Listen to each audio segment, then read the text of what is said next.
The problem with new nuclear power plants, large nuclear power plants in particular, is that it takes an awful long time to get them built. It's simply too late, I would argue, to now go full throttle and build lots of nuclear power plants. For years, the transition to clean energy has been a cornerstone of German government policy, embodied in the bold ambition to become carbon neutral by 2045. But the move away from Russian gas and the departure from nuclear has sent energy bills way up, a source of discontent that's playing out in policy debates ahead of next month's election. To talk about the future of German energy policy, I'm joined now by Jan Rosenow. He's Vice President at RAP, a think tank focused on energy policy, and he's also a self-proclaimed energy transition optimist. Jan, thank you so much for being with us today. Now, I know you're an optimist, but when you consider that 3/4 of the energy consumed in Germany is still coming from fossil fuels, would you not agree that Germany is nowhere near on track to become climate neutral by 2045?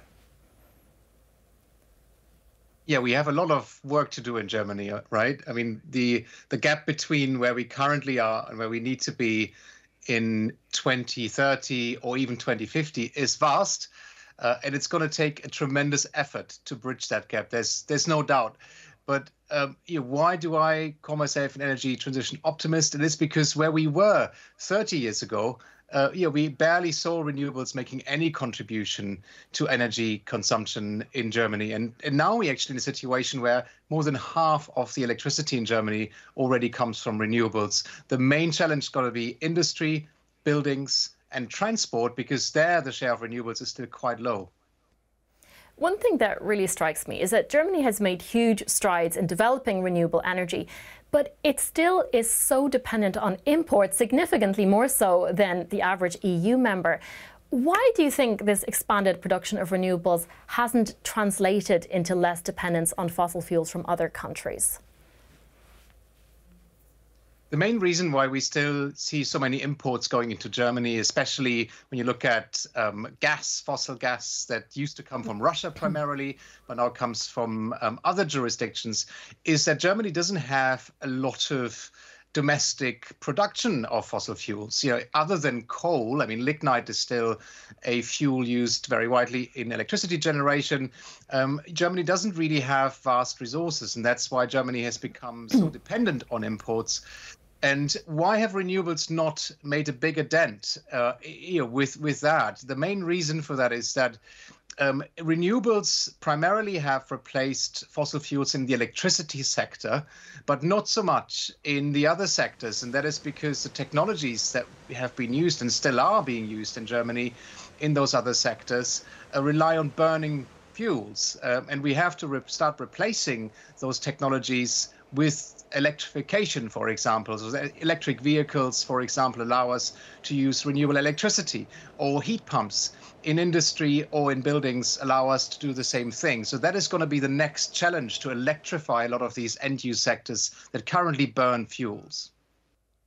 Does Germany have any concrete goals for electrifying these other sectors? And how do you measure progress in these sectors? There are no specific electrification targets, but of course, Germany has signed up to a whole range of policies. For example, the rollout of electric vehicles in the transportation sector. Germany does have a trajectory that it's following to phase out the internal combustion engine. But we see, a revival of a discussion around maybe reversing that or slowing that down. And right now, the share of electricity in the transport sector is very, very small. It's less than 5%. The same goes for the building sector or the industrial sector. When it comes to heat, most of that heat, almost all of it, is currently based on burning fossil fuels, and very little of it is based on using clean electricity from renewables. I have to ask you about nuclear, which Germany abandoned in 2023. Many are now wondering whether that was the wrong move. As an energy strategist, would you support the idea of restarting these decommissioned nuclear power plants?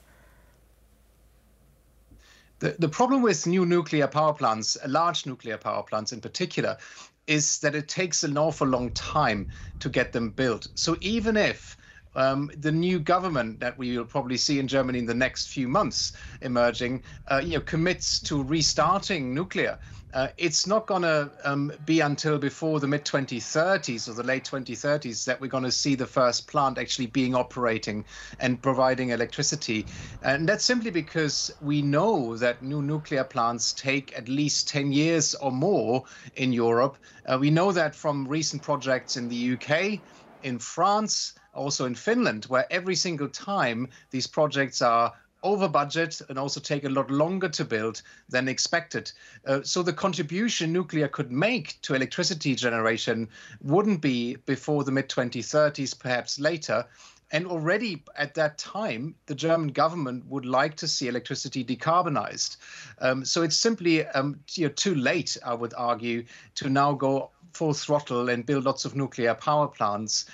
It will make a difference, but too late along the line. And also, there's an economic barrier. Why are people not investing in nuclear? Well, the reason is quite simple. It is because it's cheaper to invest in renewables. So we're not seeing that revival yet in terms of nuclear electricity generation when it comes to large-scale nuclear plants. So if I'm understanding you right, you don't think it's worth recommissioning these plants, but do you think it was a mistake to decommission them?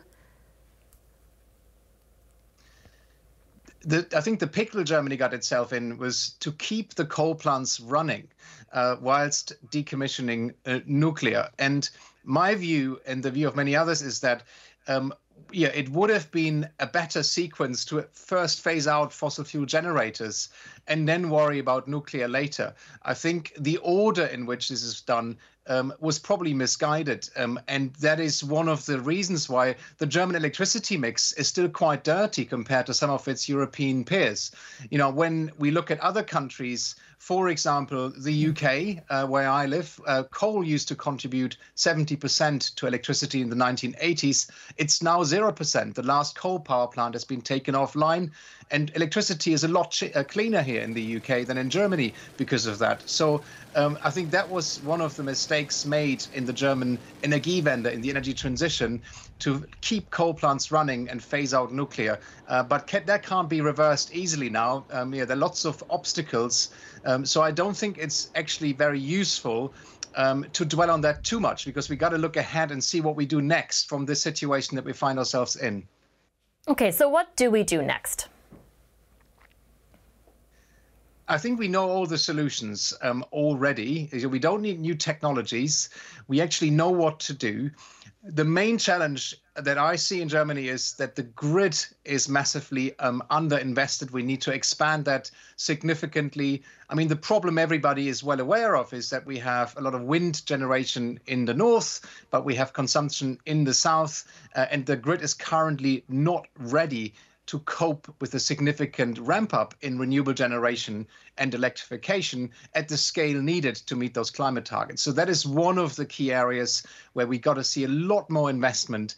The other part, I think, that we will see more activity on going forward, already mentioned before, is electrification of all the different end-use sectors, massive investment requirements there, and of course continue to invest in renewables and storage. The famous so-called kalte Dunkelflaute, the period when you have very little wind, no sun, and it's cold, that we've just actually experienced over the coming weeks, is something we haven't cracked yet. And that's where long-term storage, for example, green hydrogen, can really help and come in. And that, again, is not developed yet, but we know we need it. So this is another area where we need to see a lot of investment going forward. Yeah, I think this is really a question of money, isn't it? Because a lot of people are pointing out that Germany is still importing a lot of nuclear-derived electricity from France, for example, because it's cheaper. And it does seem like the government is a little bit between a rock and a hard place with this.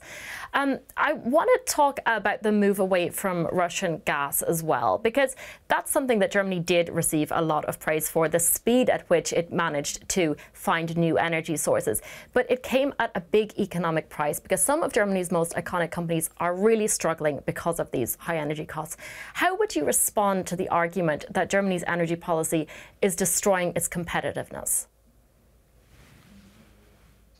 Well, I don't think Germany is on its own in this regard. Gas prices are high all over Europe. It's a pan-European issue, and Germany is not the only country that experiences this.